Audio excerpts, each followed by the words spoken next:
In this video, we will learn how to write a for loop or use a for loop in Bash script.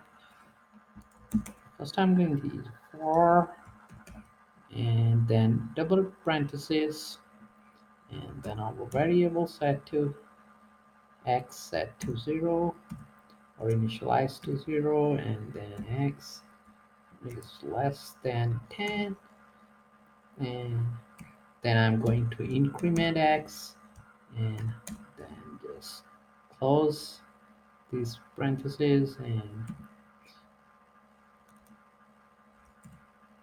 just do, and I'm going to echo the value of variable x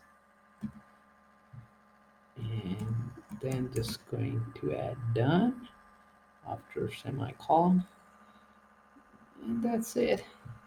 And just going to save it and then execute our script.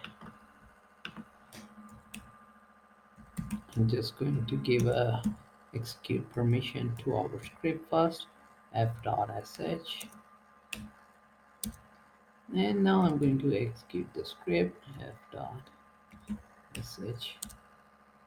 and you can see over here the loops inside the value of variable x printed up to 9 from 0 to 9.